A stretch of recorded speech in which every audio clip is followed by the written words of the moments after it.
Shalom, salam sejahtera buat saudara-saudaraku yang ada di rumah atau mungkin di jalan. Kita berjumpa kembali dalam seri pelajaran kita hari ini, seri pelajaran terbaru dengan tema pendidikan. Dan judul kita hari ini sebagai pelajaran kita yang pertama, pendidikan di Taman Eden. Nah, sebelum kita masuk lebih dalam, kita tunduk kepala sejenak dan kita berdoa.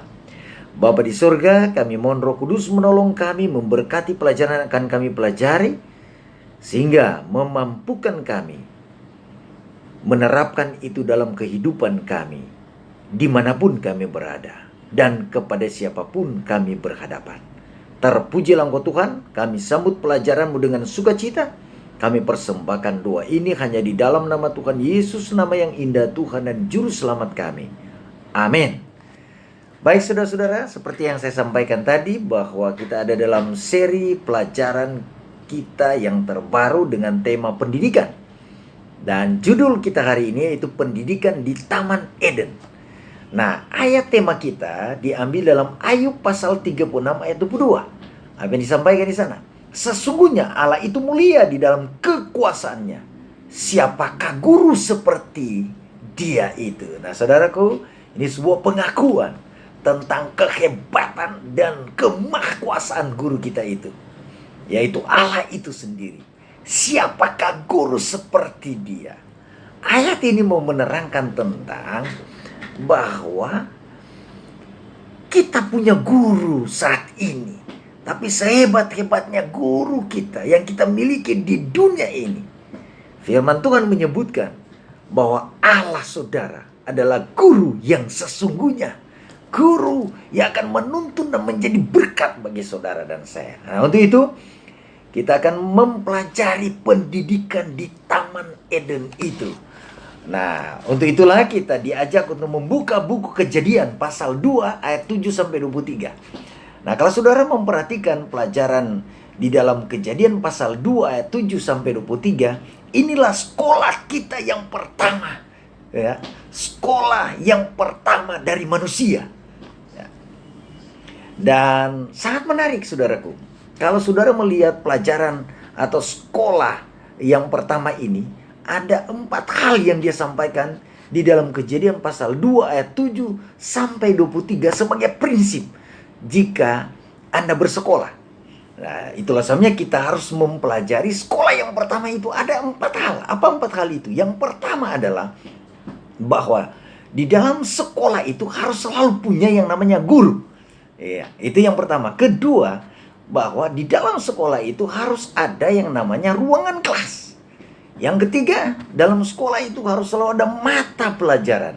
Dan yang keempat, yang perlu diingat adalah di dalam sekolah itu harus selalu punya murid.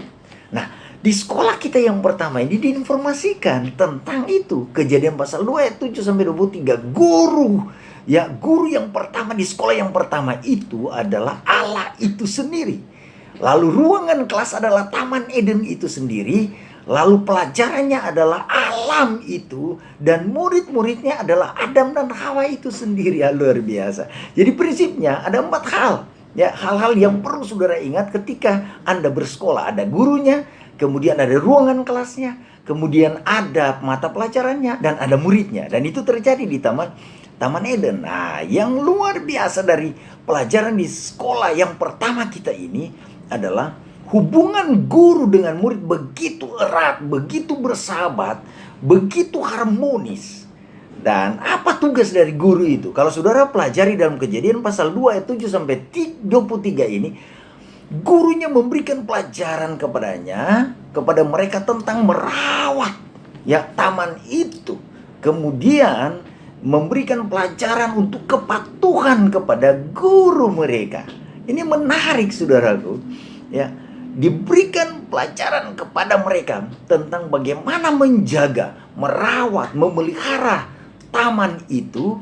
Lalu setelah pengetahuan itu diberikan amaran kepada murid-murid ini untuk patuh kepada guru mereka itu, yaitu Allah. Namun kalau saudara perhatikan setelah informasi dalam Kejadian pasal 2 ini, ya, Allah menjadi guru mereka, ada hubungan yang sangat akrab antara guru dan murid. Kemudian guru memberikan pengetahuan-pengetahuan. Tiba-tiba saudara, dalam Kejadian pasal 3 kalau sudah perhatikan, ada seorang guru yang lain dari selain Allah, yaitu guru pengacau. Datang dan memberikan pelajaran yang berbeda dengan apa yang guru pertama ini, yaitu Allah, sampaikan kepada murid-muridnya, itu Adam dan Hawa. Siapa guru pengacau itu? Kalau saudara membaca dalam Kejadian pasal 3, saudaraku, Kejadian pasal 3 ayat 1-6, ayat 1 dia sebutkan, adapun ular ialah yang paling cerdik, ya, yang paling cerdik dari segala binatang itu. Lalu dia berkata kepada Hawa, menarik sekali di kata-katanya. Dia katakan, tentulah Allah berfirman, semua pohon dalam taman ini jangan kamu makan buahnya, bukan? Lalu sahut perempuan itu, buah pohon-pohonan dalam taman ini boleh kami makan, tapi tentang buah pohon yang ada di tengah-tengah taman, Allah berfirman, jangan kamu makan ataupun raba buah itu, nanti kamu mati. Nah, saudaraku, pengacau ini yang menyebut diri sebagai guru datang menawarkan satu ide yang bertentangan dengan apa yang disampaikan oleh guru mereka, yaitu Allah itu, guru agung itu. Ya, Kejadian pasal 2 ayat 16-17, ya, guru agung itu, Allah itu katakan, semua pohon dalam taman ini boleh kau makan buahnya dengan bebas, tapi pohon pengetahuan tentang yang baik dan yang jahat itu jangan kau makan buahnya, sepada hari engkau memakannya pastilah engkau mati. Nah, saudaraku, luar biasa. Lalu si guru pengacau ini disebut si ular itu datang menawarkan diri, menyampaikan idenya, pelajarannya, yaitu pelajaran ketidakpatuhan. Ya, dia katakan dia binatang yang sangat licik, disebutkan oleh informasi Alkitab ini, menawarkan satu pelajaran. Dia katakan, Tuhan katakan dalam Kejadian pasal 2, ya, ayat 17, kamu pasti mati.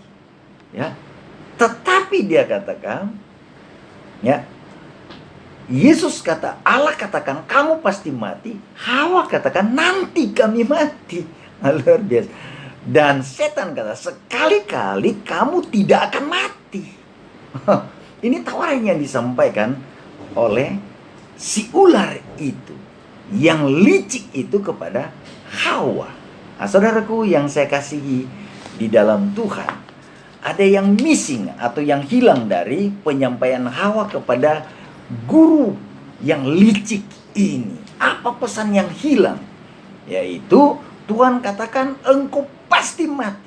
Guru agung mereka menyampaikan dari pelajaran yang dia berikan kepada Adam dan Hawa, kamu pasti mati kalau memakan buah itu. Tetapi dia katakan, kami akan mati nanti, kami mati nanti, bukan pasti mati. Dan ide ini ditangkap oleh si ular ini, dan dia katakan, sekali-kali kamu tidak akan mati. Saudaraku, pelajaran penting dari sini, ya, kenapa pesan itu hilang, saudara? Hawa memiliki kesempatan mulia untuk bertemu dengan Allah sebagai guru agungnya. Bila mana dia ragu, dia perlu bertanya. Hari itu dia perlu bertanya, datang kepada Allah dan mempertanyakan apa yang disampaikan oleh si ular itu. Tetapi pelajaran di sini, Hawa tidak datang kepada Tuhannya sebagai guru agungnya. Pelajaran penting itu saudara dan saya hari ini. Kalau saudara dibawa pada kebimbangan, keraguan dan macam-macam hal yang membingungkan saudara, jangan pernah datang, ya, dan menjadikan pikiran Anda sebagai andalan atau kepada guru yang lain atau kepada otoritas yang lain, prinsip yang lain. Tapi datang kepada Tuhan, bertanya kepada Tuhan, dan masalah akan selesai. Masalahnya terjadi oleh karena Hawa tidak mau bertanya kepada guru agung itu. Padahal mereka begitu dekat, hubungannya begitu dekat. Tapi inilah yang luar biasa dari Tuhan. Dia membiarkan itu terjadi bukan karena dia tidak mau, tapi dia memberikan power of choice, kuasa memilih kepada Adam dan Hawa untuk memilih kepada siapa kamu memilih. Oh saudaraku, pengacau itu berhasil.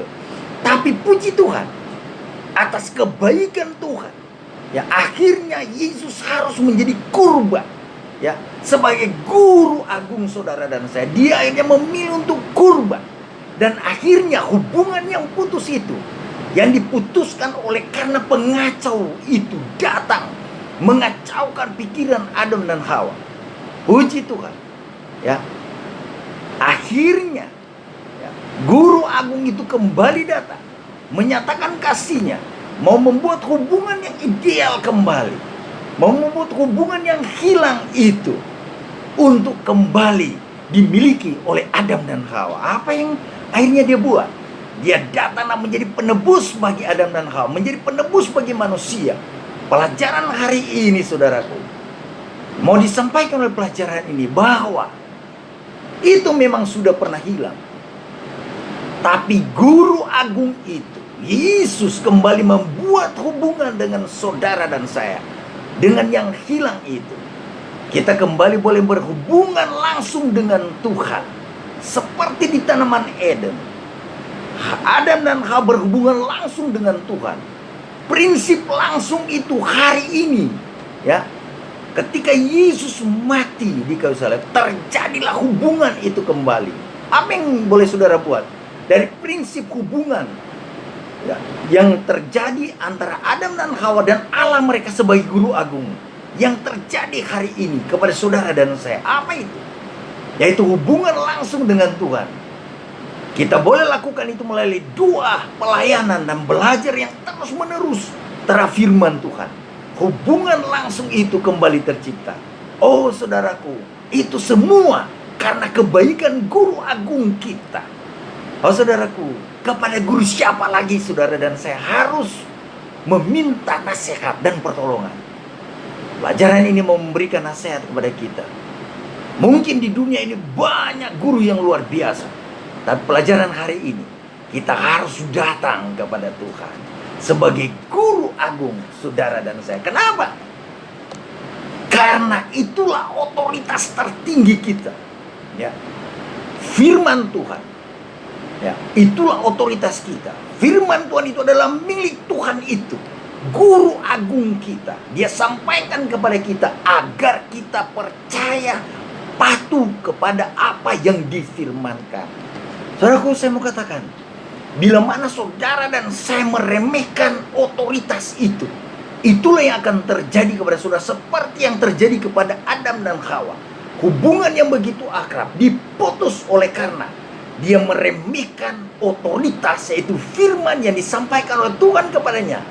Sekali kau memakan buah ini, engkau pasti mati. Tapi mereka merubah otoritas itu dengan otoritas dari guru palsu itu, pengacau itu. Dan akhirnya mereka jatuh ke dalam dosa dengan semua akibat yang akhirnya mereka terima. Hari ini kita ditegur dalam pelajaran kita yang terakhir dalam seri pelajaran pendidikan di Taman Eden ini. Dia katakan dalam 2 Petrus 1, ya, ikutilah apa yang Tuhan inginkan. Tapi dalam 2 Petrus 2, banyak pelajaran isapan jempol, dongeng-dongeng yang diceritakan oleh orang-orang hebat di dunia ini. Pelajaran dari Petrus ini, jangan pernah terbabi kepada pelajaran-pelajaran seperti itu yang hebat sekalipun. Tapi kita harus tetap memilih otoritas firman Tuhan sebagai pelajaran yang paling penting, terutama, terakhir dan terbaik dalam hidup saudara dan saya. Maka, oh saudaraku, saudara dan saya tidak akan tersandung karena guru kita adalah firman itu sendiri. Ya, penulisnya, ya, pengarangnya adalah Allah kita sendiri. Sampai di sana pelajaran kita hari ini. Tuhan Yesus memberkati saudara dan saya. Adalah doa saya. Mari kita berdoa. Bapa di sorga, kami butuh pertolongan Roh Kudus-Mu untuk menolong agar kami mengerti pelajaran ini. Dan akhirnya kami dimampukan menerapkan itu dalam hidup kami. Terima kasih Tuhan Yesus untuk pelajaran hari ini.